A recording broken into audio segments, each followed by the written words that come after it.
पहला प्रश्न आपकी स्क्रीन पर यह है, इत्मीनान के साथ पढ़ेंगे, जवाब देने की कोशिश करेंगे। प्रश्न है, निम्नलिखित पर विचार करिए। पहला बिंदु प्रकाश संश्लेषण, दूसरा बिंदु श्वसन, तीसरा बिंदु जैव पदार्थों का अपक्षय, चौथा बिंदु ज्वालामुखी क्रियाएं। यहां तक है, बस प्रश्न यहां तक है मित्रों, ये है ज्वालामुखी क्रियाएं। ओके, फिर आगे प्रश्न क्या पूछ रहा है, उपरोक्त विचार क्या करना है, उपरोक्त में से कौन सी क्रियाएं पृथ्वी के कार्बन चक्र में कार्बन डाइऑक्साइड को जोड़ती हैं। बात पूछा है कार्बन साइकिल से कि कार्बन साइकिल में कार्बन डाइऑक्साइड जोड़ने में कौन कौन सी क्रियाएं हेल्प करती हैं। कार्बन साइकिल आपने पढ़ा है, पिक्टोरल रिप्रेजेंटेशन भी आपने देखा है, उसमें मैंने एक एक करके सारी बातों को बताया है। मित्रों, बहुत ही स्पष्ट है चारों विकल्पों में से कि जब वायुमंडल की रचना नहीं हुई थी प्री कैम्ब्रियन कालखंड में, एजोइक टाइम पीरियड की बात अगर हम करें तो एजोइक टाइम पीरियड में पृथ्वी का शीतलन हो रहा था, cooling of the earth process चल रही थी, और उसी के साथ साथ आर्कियोजोइक टाइम पीरियड पर प्रचुर मात्रा में पृथ्वी के बाह्य पटल पर वॉल्केनिक इरप्शन हो रहे थे, ज्वालामुखी उद्गार हो रहे थे। इन दोनों क्रियाओं से हमारे वायुमंडल में प्रथमतः कार्बन डाइऑक्साइड का प्रवेश हुआ, अर्थात ज्वालामुखीय क्रियाएं निश्चित रूप से कार्बन डाइऑक्साइड की मात्रा में वृद्धि करती हैं। इसमें पूछा है कि कौन कौन सी क्रियाएं पृथ्वी के कार्बन चक्र में कार्बन डाइऑक्साइड को जोड़ती हैं या वृद्धि करती हैं। तो चौथा बिंदु आपको मिल गया कि निश्चित रूप से करती हैं। आगे देखेंगे, जैव पदार्थों का अपक्षय। यहां अपक्षय को देख लेंगे आप, दूसरे शब्द के रूप में देख लेंगे डिकम्पोजिशन। क्या देख लेंगे इंग्लिश के रूप में? डिकम्पोजिशन देख लेंगे, वेदरिंग शब्द के रूप में ना देखें तो ज्यादा बेहतर आपको समझ में आएगा। अगर कोई बायोटिक एनिमल या प्लांट, दो में से कुछ भी आप ले लो, अगर उसका केमिकल डिकम्पोजिशन होता है, अगर उसका बायोटिक डिकम्पोजिशन होता है मित्रों, सूक्ष्म जीवों द्वारा अगर उसे अपक्षयित किया जाता है, तो उस अपक्षयन के क्रम में मैंने आपको बताया था कि सूक्ष्म तत्वों में, स्थूल तत्वों में लास्ट में जाकर विसर्जित कर दिया जाता है। अर्थात बॉडी के कार्बनिक एलिमेंट्स में, नाइट्रोजनी एलिमेंट्स में तथा अन्य प्रकार के एलिमेंट्स में विसर्जित कर दिए जाते हैं। अर्थात निश्चित रूप से जैव पदार्थों के अपक्षयन के क्रम में मित्रों किसका उत्सर्जन होता है? कार्बन डाइऑक्साइड का, कार्बनिक गैसों का उत्सर्जन होता है। अर्थात यह भी आपका सत्य हुआ। ब्रीदिंग, श्वसन तो आप सब जानते हैं, बताने की जरूरत नहीं है कि ब्रीदिंग के दौरान हम ऑक्सीजन इनटेक करते हैं तथा कार्बन डाइऑक्साइड एक्सहेल करते हैं। अर्थात ब्रीदिंग से भी कार्बन डाइऑक्साइड वायुमंडल में जुड़ती है। प्रकाश संश्लेषण की क्रिया में मित्रों आप क्या जानते हैं? बहुत ही सिंपल है कि पादप जगत कार्बन डाइऑक्साइड का अवशोषण करता है तथा ऑक्सीजन का उत्सर्जन करता है। अर्थात प्रकाश संश्लेषण की क्रिया कार्बन डाइऑक्साइड को जोड़ती नहीं है, बल्कि कार्बन डाइऑक्साइड को कम करती है। इसका मतलब हो गया पहला इस संदर्भ में गलत है, बाकी तीन सही हैं। अब आप ऑप्शन देख लीजिए, जो भी आंसर है उसे चूज कर लीजिए मित्रों। ऑप्शन देखिए, जो भी आंसर है उसे चूज करिए। मैंने बताया था कॉन्सेप्चुअली अगर आपने टॉपिक को समझा है, एक एक प्रश्न हल होता चला जाएगा, एक एक प्रश्न हल होगा मित्रों। आगे देखो, आप आगे देखो, नेक्स्ट क्वेश्चन।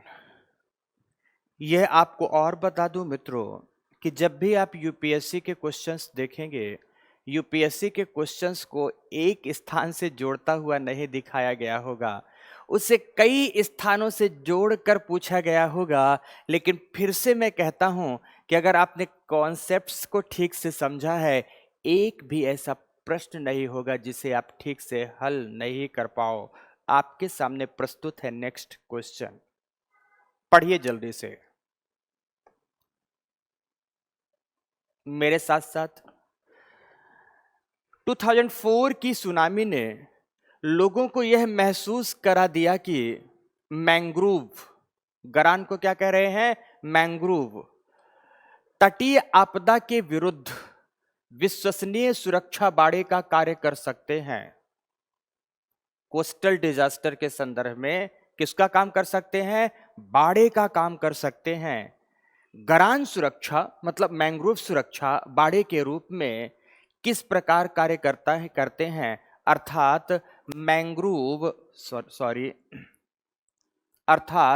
मैंग्रोव किस प्रकार से तटीय स्थलाकृतियों की सुरक्षा करते हैं, तटीय जैव तंत्र की सुरक्षा करते हैं, तटीय अधिवास की सुरक्षा करते हैं। सब कुछ को अगर मिला ले तो कुल मिलाकर मैंग्रोव की भूमिका सुनामी से रक्षा के क्रम में किस प्रकार से है। अगर यहां सुनामी नहीं होता, चक्रवात होता, चक्रवातीय तरंगे होती, दीर्घ तरंगे होती, तूफानी दीर्घ तरंगे होती, तब भी मित्रों एक ही बात लागू होती। याद करो, आपको मैंने क्लास में मैंग्रोव वेजिटेशन बहुत ही डिटेल से पढ़ाया है और मैंग्रोव वेजिटेशन के संदर्भ में उनके रूट सिस्टम को समझाया था। रूट सिस्टम के बारे में मैंने क्या बताया था, इनमें ध्यान करो आप, रूट सिस्टम 3 प्रकार का पाया जाता है। याद कर पा रहे हो आप, उसी 3 प्रकार के रूट सिस्टम में एक रूट सिस्टम था स्टिल्ट रूट सिस्टम, जिसमें तने से रूट्स निकल करके पूरी तरह से मिट्टी को जकड़ लेती हैं और मिट्टी को जकड़कर विभिन्न मैंग्रोव वनस्पतियों की जड़ें मित्रों अत्यधिक सघन जाल का निर्माण करती हैं। जब तरंगे इन जड़ों से टकराती हैं, मैंग्रोव वनस्पतियों से टकराती हैं, उनकी प्रभाविता कम हो जाती है, प्रभाविता मंद हो जाती है।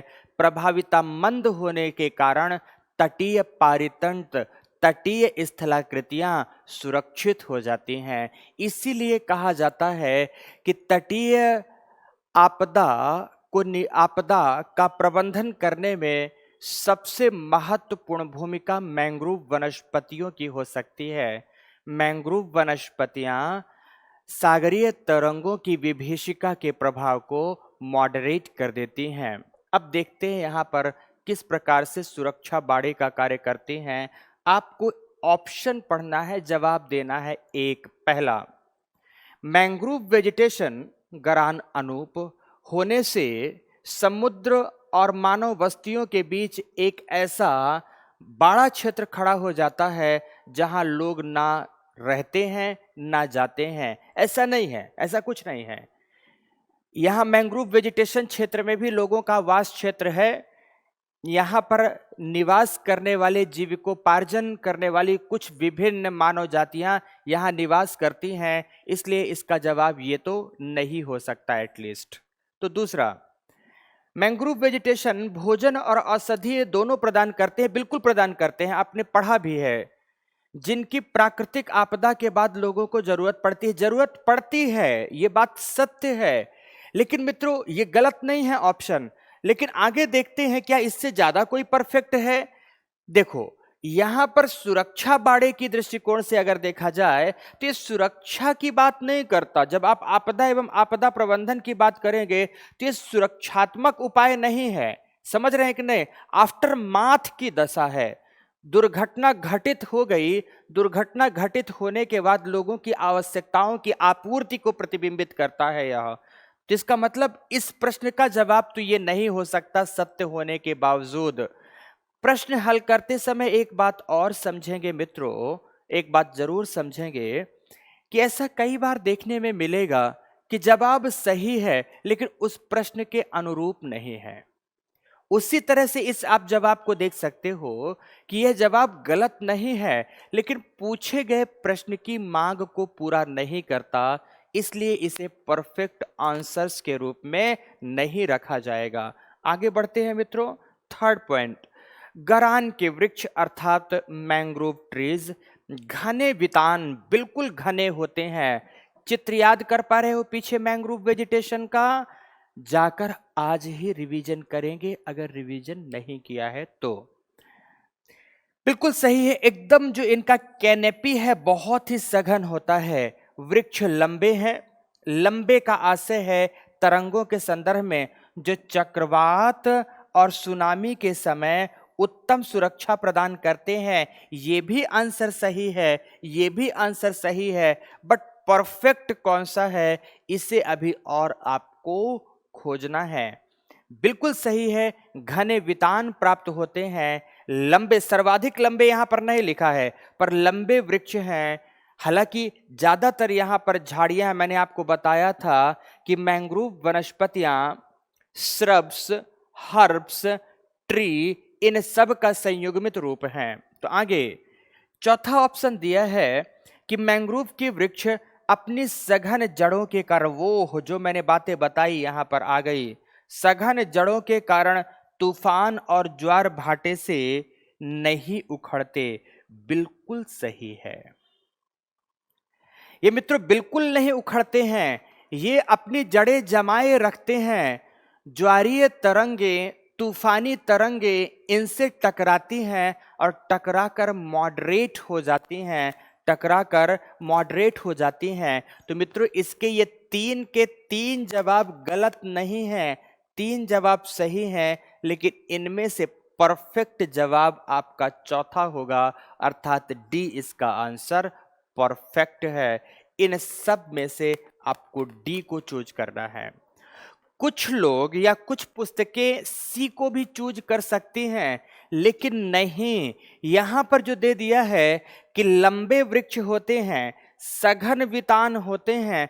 तो मित्रों आवश्यक नहीं है कि हर जगह वितान सघन हो, आवश्यक नहीं है कि हर जगह वृक्ष लंबे हों, पर यह आवश्यक है कि जहां भी मैंग्रोव वनस्पतियां हैं इनकी जड़ें अवश्य ही सघन प्राप्त होंगी, जो कि तूफानी तरंगों, चक्रवाती तरंगों इत्यादि के प्रभाव को मॉडरेट कर रही होंगी। इसलिए इसका सर्वोत्तम उदाहरण कौन सा होगा आपका?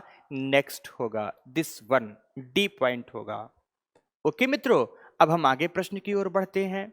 आइए दिस वन फिर से पढ़ें आप। इस पेज में दो प्रश्न दिए गए हैं, दोनों को पढ़ेंगे। देखिए एक बार आप सब, दोनों को देखिए।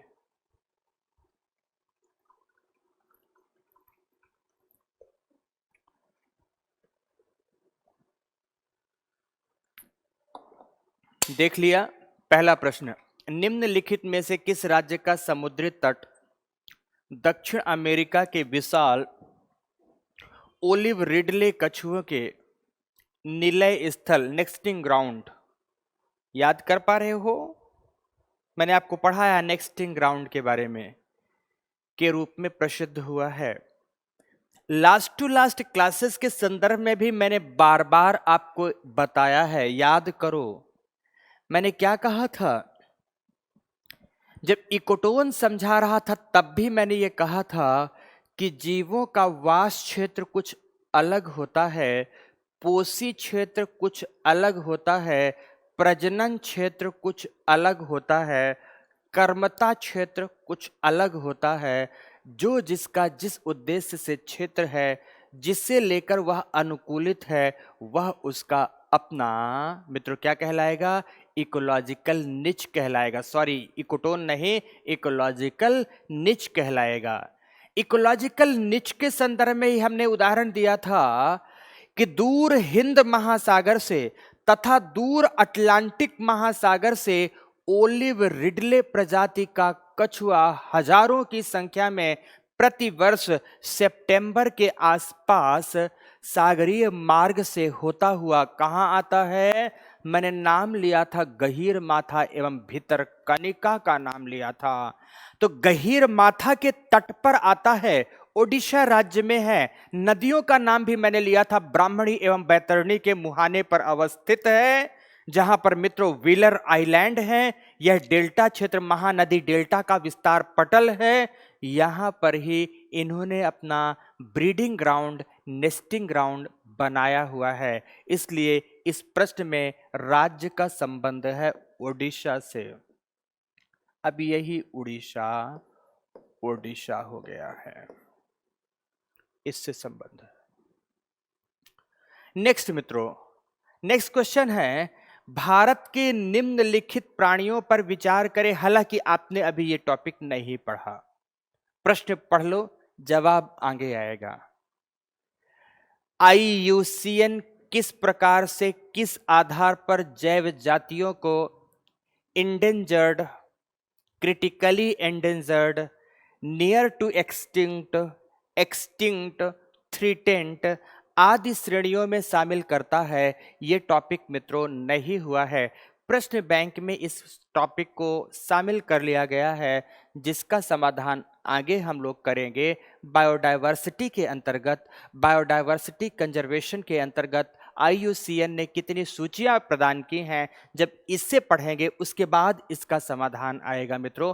पर प्रश्न दिया है तो उसे पढ़ सकते हो कि भारत में निम्नलिखित प्राणियों पर विचार करिए। दो प्राणी दिए हैं, एक मगरमच्छ है, दूसरा हाथी है। उपरोक्त में से कौन सी संकटापन्न जाति या जातियां हैं? तो पहले संकटापन्न की परिभाषा बताएंगे, सारी परिभाषाएं होंगी, उनके कुछ प्रतिमान हैं, पैराडाइम्स हैं, पैरामीटर्स हैं, पैरामीटर्स बताएंगे। आफ्टर दैट मित्रों इस प्रश्न का समाधान आपके साथ मैं करूंगा। ये यहां का टॉपिक नहीं है। ओके, आगे बढ़ते हैं, आगे बढ़ते हैं। दिस वन, एक और क्वेश्चन आपके सामने, पढ़ें जल्दी से। सबसे पहले आप लोग पढ़ें, विचार करें।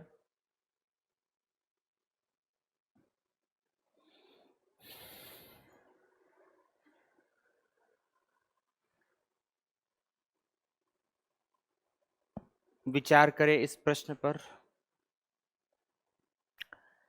मेरे साथ हैं, घास स्थलों में, ग्रासलैंड्स की बात की गई है, वृक्ष पारिस्थितिक अनुक्रमण के अंश के रूप में किस कारण घासों को प्रतिस्थापित नहीं करते हैं? मेरी बात समझना। जब मैं आपको इकोलॉजिकल सक्सेशन पढ़ा रहा था, तब आपको क्या पढ़ाया था? सबसे पहले मास एवं लाइकेन्स होंगे, मास एंड लाइकेन्स के स्थान पर ग्रासेस होंगी, ग्रासेस के स्थान पर कुछ हर्ब्स होंगे, श्रब्स होंगी, इनके स्थान पर कुछ ट्री होंगे, इनके स्थान पर कुछ ट्री होंगे। इस तरह से प्रतिस्थापन की प्रक्रिया निरंतर चलती रहती है। और जब वृक्षों का यहां पर एक सघन वितान बन जाएगा, वृक्षों का एक सघन आवरण बन जाएगा, उसे हम वन प्रदेश कहेंगे। अब उसका प्रतिस्थापन नहीं होगा, जिसे हम लोग किस नाम से जानते थे मित्रों? क्लाइमैक्स कम्युनिटी के नाम से जानते हैं। तो यहां प्रश्न पूछा है कि जो ग्रासलैंड इकोसिस्टम है, इस ग्रास के स्थान पर हर्ब्स, श्रब्स एंड ट्री के रूप में अनुक्रमण क्यों प्राप्त नहीं हो पाता है? इसके कारणों का अवलोकन करें। तो कारण मित्रों दिए गए हैं यहां, इन्हें आपको पढ़कर जवाब निकालना है। आप अभी लगातार देख रहे हो ना मित्रों, सारे के सारे प्रश्न संकल्पना आधारित हैं। फैक्ट्स आपसे अभी तक नहीं पूछा गया। मैंने इसीलिए आपसे कहा था कि प्रश्न 80% समझ गए आपके, थ्योरी बेस्ड है, संकल्पना आधारित है, 20% ही फैक्ट्स पर होंगे। तो नंबर 1, पहला बिंदु, कीटों एवं कवकों के कारण ऐसी तो कोई बात नहीं आई थी, ऐसी तो कोई बात नहीं थी। सीमित सूर्य के प्रकाश एवं पोषक तत्वों की कमी के कारण पोषक तत्व एक बार समझ में आ भी सकता है, लेकिन मित्रों ग्रासलैंड जोन में सूर्य प्रकाश सीमित है ऐसा बिल्कुल नहीं कहा जा सकता, क्योंकि यह ट्रॉपिकल सवाना उच्च सूर्य तप प्राप्त करता है। तो यह जवाब बिल्कुल भी उचित नहीं होगा। सी पॉइंट, जल की सीमाओं एवं आग के कारण। डी पॉइंट उपरोक्त में से कोई नहीं है। सी पॉइंट को ध्यान से समझेंगे। मित्रों याद करो, जिस समय पर मैं ग्रासलैंड इकोसिस्टम पढ़ा रहा था तो आपको एक प्रॉपर पिक्टोरल रिप्रेजेंटेशन दिखाया था कि मान लेते हैं ये अर्थ है, ये हमारा विषुवत रेखा है, विषुवत रेखा के समीप यहाँ पर कॉन्टिनेंट है। तो कॉन्टिनेंट को हम 3 भागों में बांटे थे। इधर हमने समझाया था कि पूर्वी भाग में जो मानसूनी पवनें हैं वह सागर से आर्द्रता लेकर आती है, प्रचुर मात्रा में वर्षा करती हैं, इसलिए यहाँ पर मानसूनी वनों का विकास होता है। यह मानसून बायोम क्षेत्र भी कहलाता है। पश्चिमी भाग में मैंने बताया था कि यहाँ पवनें अपतटीय हो जाती हैं, तट से बाहर की ओर जाती हैं, इसलिए आर्द्रता की कमी हो जाती है। मध्य भाग के बारे में एक शब्द प्रयोग किया था, कॉन्टिनेंटैलिटी इफेक्ट, महाद्वीपीयता प्रभाव, कि महाद्वीपीयता प्रभाव के कारण पवनें, मानसूनी पवनें जब महाद्वीपों के आंतरिक भाग में प्रवेश करती हैं तो आर्द्रता की कमी हो जाती है। आर्द्रता की कमी के कारण बड़े वृक्षों का विकास नहीं हो पाता, वहां केवल पोषण रहित या अल्प पोषण युक्त रूखी घास उगती हैं, जिन्हें एलिफेंटाइटिस ग्रास कहा जाता है। इस घास मैदान की विशेषता है मित्रों कि आर्द्रता के कमी के कारण कुछ एक झाड़ियां तो होंगी, परंतु वह यत्र तत्र बिखरी हुई प्राप्त होंगी, उनका सघन वितान प्राप्त नहीं होगा। और दूसरे मित्रों, प्रत्येक वर्ष ग्रीष्म काल में, लगभग प्रत्येक वर्ष ग्रीष्म काल में फॉरेस्ट फायर इस बायोम क्षेत्र की बड़ी चुनौती या बड़ी समस्या है। इसीलिए इन दोनों कारणों से इस मध्यवर्ती प्रदेश अर्थात ग्रासलैंड में बड़े बड़े वृक्षों का विकास नहीं हो पाता, अनुक्रमण की प्रक्रिया बाधित होती रहती है। तो निश्चित रूप से इसका सही जवाब होगा जल की सीमाओं एवं आग के कारण, अर्थात जल की मात्रा में कमी एवं आग की प्रभाविता के कारण यहाँ पर अनुक्रमण में वृक्ष घास को प्रतिस्थापित नहीं कर पाते हैं। ठीक है ना मित्रों, इसका जवाब यह होगा। नेक्स्ट,